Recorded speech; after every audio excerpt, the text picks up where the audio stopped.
Praise the Lord बच्चों, आज हम आपके favourite programme online Sunday school में आपका स्वागत है। आज हम यीशु मसीह की मिशनरी यात्रा और आपके कुछ फ्रेंड से सरमन ऑफ द माउंट पहाड़ी उपदेश को सीखने जा रहे हैं।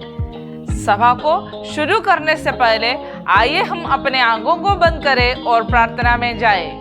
प्रेमी अनुग्रहकारी परमेश्वर पिता, हम धन्यवाद देते हैं प्रभु, थोड़ी देर आपके चरणों में बैठने के लिए आपने हमारा सहायता कर रहे, इसलिए धन्यवाद। सब बच्चे लोगों को आपके हाथों में देते परमेश्वर, उनके पेरेंट्स को भी आपके हाथों में देते परमेश्वर। सबको आप आशीष करिए परमेश्वर, दिल और दिमाग को खोल दीजिए परमेश्वर, ताकि हम जो कुछ इधर सिखाते परमेश्वर वो अपना दिल और दिमाग में ग्रहण होने पाए परमेश्वर।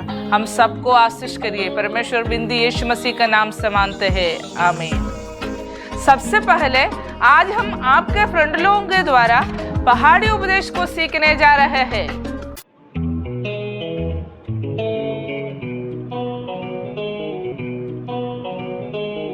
Hi friends, praise the Lord. आज मैं आपको पहाड़ी उपदेश सुनाने जा रहा हूँ, जो कि मत्ती रचित सुसमाचार 5 अध्याय 3 से लेकर 14 तक लिखा है। आइए सीखते हैं। धन्य है वे जो मन के दीन है, क्योंकि ईश्वर का राज उन्हीं का है। Blessed are the poor in spirit, for there is the kingdom of heaven। जैसे हम बाइबल में देख सकते हैं कि परमेश्वर ने मूसा को सबसे दीन और नम्र कहा, लेकिन मूसा दीन और नम्र व्यक्ति नहीं था। जब परमेश्वर ने होरेब पर्वत में मूसा को दर्शन दिया, उसके बाद उसका जीवन बदल गया। धन्य वे हैं जो शोक करते हैं, क्योंकि वे शांति पाएंगे। Blessed are those who mourn, for they shall be comforted। हम अय्यूब के जीवन से कुछ सीख सकते हैं। हम जानते हैं कि अय्यूब के जीवन में बहुत सी परीक्षा, दुख समय आ रहा था। उस समय वह उसके कुछ मित्र उसके साथ उसे शांति देने के बदले उसका मजाक उड़ाते हैं। तब वह उस समय शोकित और दुखित ना होकर आत्मा में आनंदित और शांति पाते हैं। धन्य है वे जो नम्र है, क्योंकि वे पृथ्वी के अधिकारी होंगे। Blessed are the meek, for they shall inherit the earth। क्या आपको पता है कि बाइबल में सबसे ज्यादा नम्र व्यक्ति कौन था? वो मूसा था, जो सबसे ज्यादा नम्र व्यक्ति था। दूसरे शब्दों में, इस एक विशेषता ने उन्हें भीड़ से अलग कर दिया। वह उनकी बहादुरी, दृढ़ संकल्प, ज्ञान नहीं था, बल्कि उनके अंदर की विनम्रता थी। धन्य वे जो धार्मिकता के भूखे और प्यासे हैं, क्योंकि वे तृप्त किए जाएंगे। Blessed are those who hunger and thirst for righteousness, for they shall be filled। जैसे कि हम बाइबल में देखते हैं, एलिया भी तो हमारे समान दुख सुख भोगी मनुष्य था, और उसने गिड़गिड़ाकर प्रार्थना की कि मैं न बरसे, और 3.5 वर्ष तक मैं न बरसा। अगर हम भी परमेश्वर के प्रति भूखे और प्यासे रहे और उसकी खोज में लगे रहे, उसकी आज्ञा को माने, तो परमेश्वर भी एलिया के समान हमारे द्वारा बड़े बड़े आश्चर्य कर्म करेगा। धन्य है वे जो दयावंत हैं, क्योंकि उन पर भी दया की जाएगी। Blessed are the merciful, for they shall obtain mercy। हम बाइबल में हन्ना के जीवन को देख सकते हैं। हन्ना एक दयालु स्त्री थी, इसलिए परमेश्वर ने उनको बालक के रूप में दया की। धन्य है वे जिनका मन शुद्ध है, क्योंकि वे परमेश्वर को देखेंगे। Blessed are the pure in heart, for they shall see God। जैसा कि हम प्रभु यीशु मसीह के जीवन में देख सकते हैं कि प्रभु यीशु मसीह ने कैसे अशुद्ध 10 कोढ़ के रोगियों को चंगा किया। इससे हमें पता चलता है कि प्रभु यीशु मसीह ही शुद्ध मन वाले व्यक्ति हैं और दूसरों को भी शुद्ध करने की सामर्थ्य है। धन्य है वे जो मेल कराने वाले हैं, क्योंकि वे परमेश्वर के पुत्र कहलाएंगे। Blessed are the peacemaker, for they shall be called sons of God। पतरस के व्यक्तिगत जीवन से देख सकते हैं कि जब वह कुरनेलियुस के घर गया, तो वह अन्य जातियों के बीच में सुसमाचार परमेश्वर के राज्य का प्रचार करने लगा। उसी प्रकार उसने मेल का काम करवाया, अर्थात अन्य जाति में भी तो वचन को लेकर उसने प्रचार किया। तो परमेश्वर से अन्य जातियों का उसने मेल कराया। तो परमेश्वर का वचन हमें सिखाता है कि हम भी यीशु मसीह के सम्मुख आ सके, क्योंकि पिता से यीशु ने हमें मेल करवाया। धन्य है वे जो धर्म के कारण सताए जाते हैं, क्योंकि स्वर्ग का राज उन्हीं का है। Blessed are those who are persecuted for righteousness' sake, for theirs is the kingdom of heaven. परमेश्वर का वचन हमें बताता है कि हमें धर्मी जीवन व्यतीत करना है और प्रभु यीशु मसीह पर भरोसा रखना है। हम बाइबल से पौलुस की जीवन को देख सकते हैं। पौलुस ने सुसमाचार सुनाया, जिसके कारण से उस पर बहुत सी विपत्तियां आई, उसे निंदा सहना पड़ा, उसे बहुत से लोगों की मार भी सहने पड़े। लेकिन पौलुस परमेश्वर के सुसमाचार सुनाने से रुका नहीं, वो परमेश्वर का था, इसलिए परमेश्वर ने उसे आशीष दी और वो सबसे हटकर परमेश्वर का सुसमाचार सुनाने लगा और परमेश्वर ने उसे प्रतिफल के रूप में स्वर्ग का राज्य अर्थात अनंत जीवन दिया। संसार में रहते हुए हम पर क्लेश तो आते हैं, लेकिन हमें प्रभु यीशु मसीह पर स्थिर रहना है। धन्य हो तुम जब मनुष्य मेरे कारण तुम्हारी निंदा करें और सताए और झूठ बोल बोल कर तुम्हारे विरुद्ध सब प्रकार की बुरी बातें कहें। Blessed are you when they revile and persecute you and say all kinds of evil against you falsely for my sake. जब यीशु मसीह इस संसार में थे, तब लोगों ने उनकी बहुत सी निंदाएं और झूठ बोल बोल कर उनके विरुद्ध में कहा, लेकिन फिर भी यीशु हमारे लिए सारी निंदाएं और सारे झूठ को सहा। तब आनंदित और मगन होना, क्योंकि तुम्हारे लिए स्वर्ग में बड़ा फल है। Rejoice and be exceedingly glad, for great is your reward in heaven. पौलुस के जीवन में से बहुत कुछ जान और सीख सकते हैं। हम जानते हैं कि पौलुस का जीवन साधारण नहीं था। उसके जीवन में आए दिन परीक्षा और विपत्ति आती रहती थी, लेकिन वह उन पर निराश या दुखित होने के बजाय वह आत्मा में आनंदित और मगन होता गया, क्योंकि वह जानता था कि क्लेश सिर्फ पल भर का है, क्योंकि उसका प्रतिफल स्वर्ग में महान है। तुम पृथ्वी के नमक हो, परंतु यदि नमक का स्वाद बिगड़ जाए तो वह किस वस्तु से नमकीन किया जाएगा? वह किसी काम का नहीं, केवल इसके कि वह बाहर फेंका जाए और मनुष्य के पैरों तले रौंदा जाए। You are the salt of the earth, but if the salt loses its flavor, how shall it be seasoned? It is then good for nothing but to be thrown out and trampled underfoot by. अगर हमारे घर में जो नमक है उसका गुण खो जाए या वह बेस्वाद हो जाए, तब हम उसे फेंक देंगे। उसी प्रकार हम बाइबल में से एक उदाहरण को ले, जो कि यहूदा इस्करियोती की है। यहूदा इस्करियोती भी वचन के अनुसार वह नमक था, लेकिन उसने यीशु मसीह को संसार के कुछ पैसों के लिए धोखा दिया और वह बेस्वाद नमक की तरह रौंदा गया। वैसे ही हमें हमारे जीवन को यहूदा इस्करियोती के समान रौंदा नहीं जाना है, तो हमें अपने कार्य के प्रति गुणवानी होना है। तुम जगत की ज्योति हो, जो नगर पहाड़ पर बसा है वह छुप नहीं सकता। You are the light of the world. A city that is set on hill cannot be hidden. जिस प्रकार परमेश्वर हमारे जीवन में आए, उन्होंने हमारे अंधकार भरे जीवन को दूर किया और हमारे जीवन में ज्योति प्रदान किया, उसी प्रकार परमेश्वर हमसे चाहते हैं कि हम ये वचन रूपी ज्योति संसार में फैलाए और संसार भी ज्योति में आए। आपने पहाड़ी उपदेश तो सीख लिया, अब हम यीशु मसीह की यात्रा में जाएंगे कि उन्होंने कहां पर कौन सा चमत्कार किया है। तो इसके लिए मैं आपकी मोना मैडम को आमंत्रित करती हूँ। जय मसीह की बच्चों, जैसे कि आपकी जीबी आंटी ने कहा कि मैं आज आपको मिशनरी यात्रा पर लेकर जाऊंगी, है ना। तो हम आज देखेंगे कि हमारा यीशु मसीह कहाँ कहाँ चमत्कार को किए और 3.5 साल तक उनकी मिनिस्ट्री कहाँ तक हुई। तो आइए हम यूरोप और अफ्रीका प्रांतों में घूम कर आते हैं। अब मैं आपको दिखाती हूँ कि अर्थ के हम किस भाग में आ गए हैं। तो आइए हम देखते हैं पृथ्वी के इस भाग में इजिप्ट, इजराइल और जॉर्डन। तो जैसे कि हम जानते हैं कि यीशु मसीह का जन्म कहाँ पे हुआ? बैतलहम में। जैसे कि आप जानते हैं यीशु मसीह के माता पिता ने उनको अर्पण कराने के लिए यरूशलेम मंदिर ले गए। यहाँ पर हेरोदेश राजा ने आदेश निकाला कि 2 साल से कम वाले बच्चों को मार दिया जाए। तो यूसुफ को स्वर्गदूत ने दर्शन में आके कहा कि यहाँ से यीशु की माता और यीशु को लेकर यहाँ से मिस्र की ओर जाने को कहा।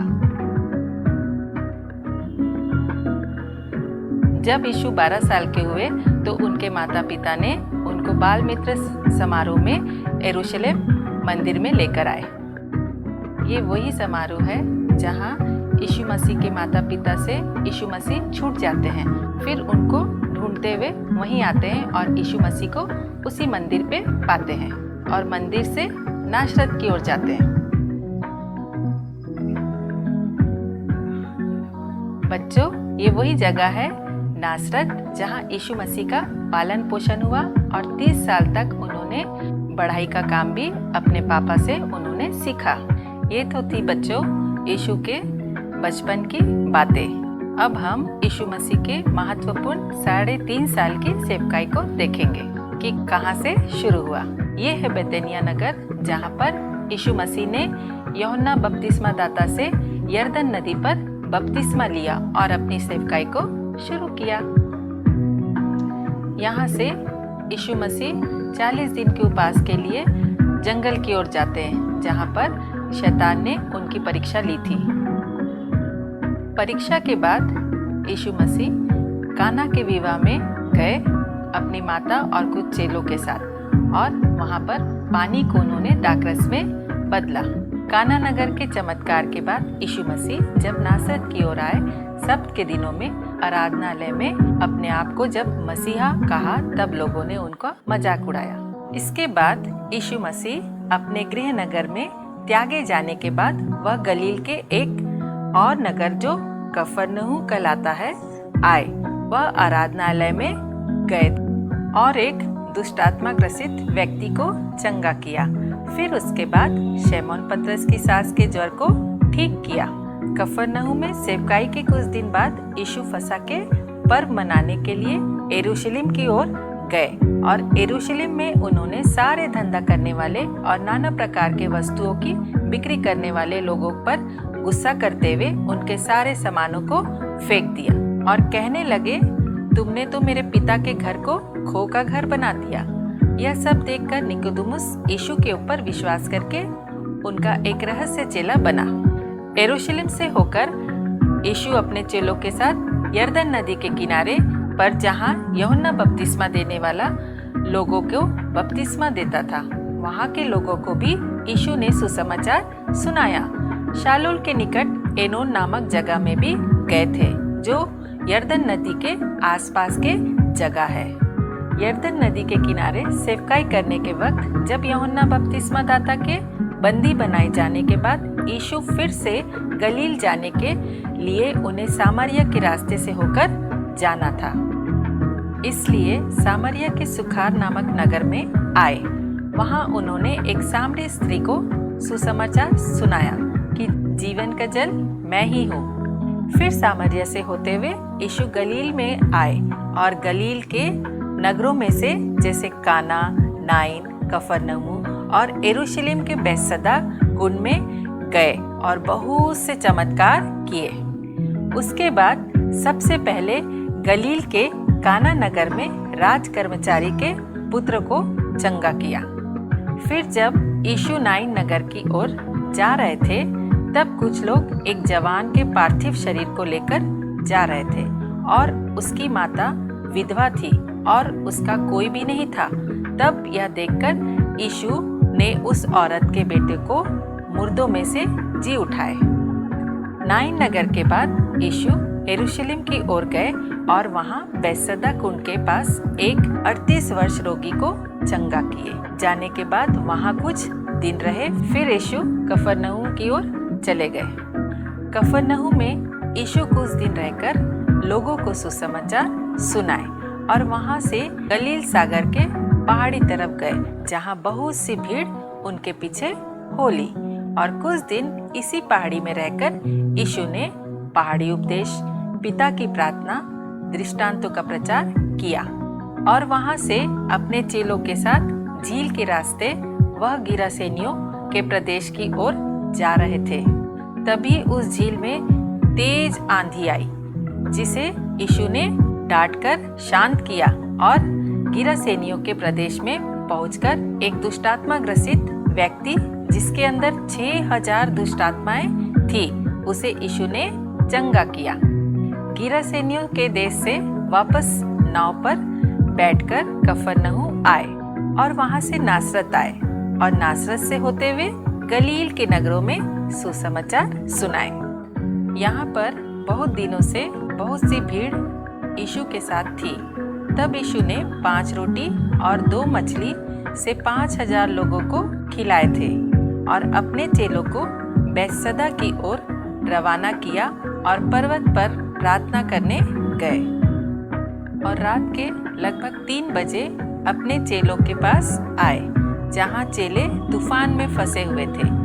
जब यीशु पानी पर चल के चेलों के पास आए और तूफान को शांत किया, फिर नाव से यीशु और उनके चेले गनेसरत के तट पर आए, जहां नगर के रोगियों को उनके पास लाए और प्रभु ने सबको चंगा किया।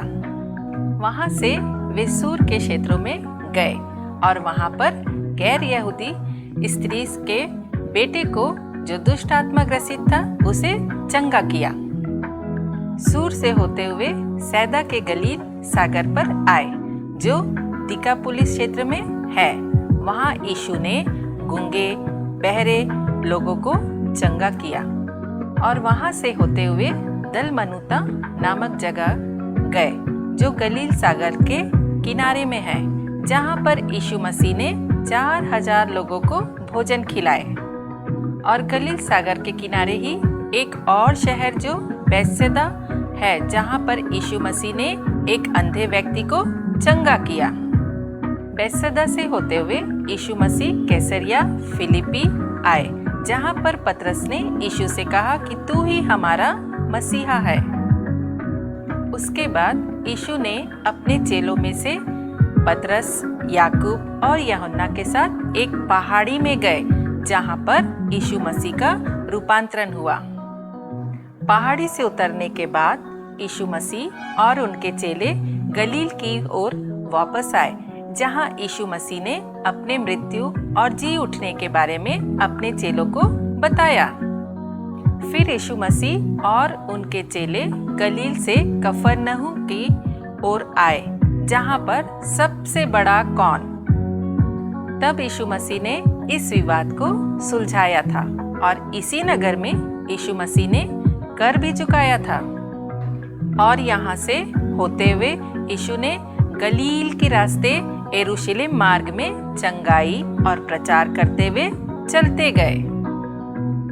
यरूशलेम पहुंचकर यीशु ने अपने 72 चेलों को 2-2 करके सुसमाचार सुनाने भेजा। यरूशलेम में यीशु झोपड़ी के पर्व मनाने के लिए यरूशलेम के रास्ते और गलील से होकर निकले, जहां पर यीशु ने 10 कुष्ठ रोगियों को चंगा किया और झोपड़ी के पर्व में पहुंचकर मंदिर में उपदेश दिए। और बहुतों ने तो विश्वास किया, परंतु फरीसी लोगों ने उन्हें गिरफ्तार करने का योजना बनाया। सबत के दिन यीशु ने अंधे व्यक्ति को चंगा किया, जो शीलो के कुंड में जाकर अपनी आंखों को धोया था। और यहाँ पर यीशु मसीह ने दयालु सामरी, खोई हुई भेड़ का, सिक्कों का और उड़ाऊ पुत्र का दृष्टांत दिया। तभी मरियम और मार्था ने यीशु के नाम संदेश भेजा कि यीशु जल्दी आजा, गुरु मेरा भाई मरने पर है। तब यीशु यरूशलेम के नीचे के नगरों से होते हुए अर्थात यरीहो और यरदन नदी को पार करके बैतनिय्याह में आए और लाजर को जिंदा किया। बैतनिय्याह से होते हुए यीशु इफ्राइम नगर में चेलों के साथ जाकर रहे, क्योंकि महायाजक और फरीसी यीशु मसीह के घात में थे। फसह के पर्व के 6 दिन पहले यीशु वापस बैतनिय्याह लाजर के घर आए, जहां पर मरियम ने यीशु मसीह के पैरों पर इत्र मला। और बैतनिय्याह से होकर यीशु यरीहो के रास्ते से होते हुए यरूशलेम को निकले और इसी रास्ते से जाते समय यीशु मसीह ने अंधे बरतिमाई को चंगा किया। यरूशलेम जाने से पहले वह बैतनिय्याह की ओर गए, जहां यीशु ने 2 चेलों को भेजकर एक गधी के बच्चों को मंगवाया और उसमें बैठकर यरूशलेम में विजय प्रवेश किए। और दूसरे दिन वह यरूशलेम वापस आए, जहाँ पर फसह के पर्व के लिए यीशु मसीह ने मंदिर में उपदेश दिए, जहाँ पर यीशु ने 10 कुंवारियों और तोड़ों का दृष्टांत दिया और सुसमाचार सुनाया। फसह के पर्व के तीसरे दिन से पहले याजक, महायाजक और प्राचीनों ने यीशु को मरने का षड्यंत्र रचा। यरूशलेम में यीशु मसीह ने अपने चेलों के साथ प्रभु भोज किया। इसके बाद किद्रोन नाले को पार करके जैतून पहाड़ पर गए। वहां से यीशु मसीह और उनके चेले गतसमनी के बाग में आए, जहां पर प्रभु यीशु मसीह ने प्रार्थना किया, जहां यहूदा इस्करियोती के द्वारा यीशु को पकड़वाया गया। वापस किद्रोन नाले से होते हुए उन्हें यरूशलेम लाया गया, जहां पर 4 न्यायालयों में 7 बार उनका न्याय के लिए ले जाया गया। और आखिरी में प्रभु यीशु मसीह को गुलगुता, जिसे खोपड़ी का स्थान भी कहते हैं, जहां पर यीशु मसीह को क्रूसीकरण किया गया था। उसी शाम को अरिमतिया नगर से यूसुफ नाम का एक धनवान आया। वह खुद भी यीशु का अनुयायी था, इसलिए यूसुफ ने सब ले लिया और उसे एक नई चादर में लपेटकर अपनी नीची नई कब्र में रख दिया, जिसे उसने चट्टान में काटकर बनवाया था। जी उठने के बाद प्रभु यीशु मसीह अपने चेलों को दिखाई दिए थे, जो इमाउस के मार्ग में, गलील में, यरूशलेम में और ऐसे ही 40 दिनों तक दिखाई दिए। और उसके बाद यीशु मसीह चेलों को बैतनिय्याह तक लेकर गए और जैतून पहाड़ पर यीशु मसीह का स्वर्गारोहण हुआ और चेले आनंद के साथ यरूशलेम लौट आए। तो बच्चों, मैं आशा करती हूँ कि जो मैंने आज आप लोगों को मैप के द्वारा यीशु मसीह की यात्रा को दिखाया, उसे आप बहुत अच्छी तरह से समझ गए होंगे कि यीशु मसीह ने कहाँ कहाँ जाकर सुसमाचार सुनाया और लोगों को कैसे चंगा किया। बच्चों, आज हमने यीशु पापा के जीवन को मैप के द्वारा सीखा कि वह इस संसार में कहाँ कहाँ चमत्कार किया, और हमने पहाड़ी उपदेश से भी सीखा कि कैसे इस संसार में वचनों के साथ जीवन व्यतीत करना है। आइए बच्चों, इन सभी बातों को याद करते हुए प्रार्थना में जाए। प्रेमी अनुग्रहकारी परमेश्वर पिता, हम धन्यवाद देते प्रभु, थोड़ी देर आपके चरणों में बैठने के लिए आपने सहायता किया परमेश्वर। हम सबको पिछले एक हफ्ते संभाल कर रखा, इसलिए धन्यवाद। आने वाले एक हफ्ते जीने का शक्ति और सामर्थ्य परमेश्वर। इस महामारी से हम सबको बचा कर रखिए परमेश्वर, हम सबको संभाल कर रखा, इसलिए धन्यवाद। बिंदु यीशु मसीह का नाम से मानते हैं, आमीन। बाय फ्रेंड्स, अब हम अगले हफ्ते मिलेंगे। अगले हफ्ते के लिए आप सब